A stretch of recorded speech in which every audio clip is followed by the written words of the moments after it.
Hello there. Today we are going to talk about email and documents in Brokermint. We're going to go over adding and uploading documents, sending and receiving documents, and additional correspondence options. After creating a transaction and adding a checklist, you can easily upload your documents from your computer by selecting Upload on your checklist. However, we know that downloading documents can take up unnecessary space on your computer. Brokermint allows you to email documents to your checklist without having to download them. Your first step is to go to Transactions and select Add via Email from the menu. A pop-up will appear giving you an email address that is specifically for that transaction. Copy this address and then go to your regular email. Open the mail with the document that you wish to send and select Forward. Paste that copied email address into the send box and send. Now you can go back to Brokermint and open unsorted documents. Any emails or documents that you email to yourself that way will always initially go to unsorted documents.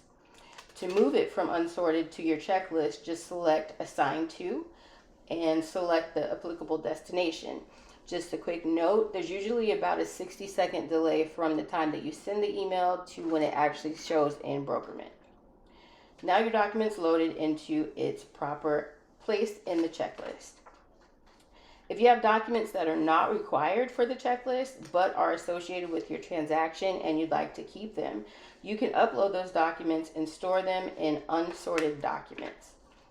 Next, we're going to talk about sending forms within Brokermint.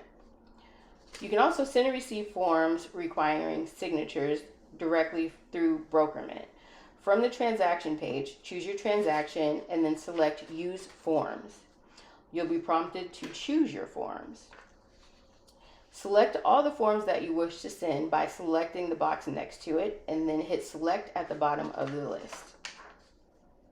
You'll be prompted to choose your recipients. And after inputting your recipients, you'll see a copy of the form. This is where you will fill out and edit your form. After editing, you can send it by clicking the drop-down list on the right-hand side and then select Send for Signature.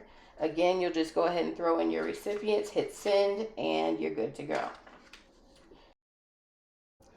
Now let's say you have to have correspondence with somebody and it doesn't involve any kind of document. Maybe you need to reach out to your client and have them verify a date or something like that.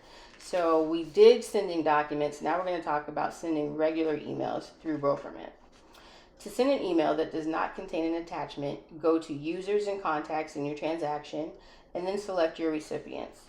Compose your email and then hit Send. Again, every activity that's associated with your transaction is automatically stored in the Activities tab. This means instead of having to search through hundreds of emails in your regular email account, every email sent and received for a particular property will be stored in one place. As you can see, Brokermint is very user-friendly. Hopefully this was easy to follow, and thanks for listening.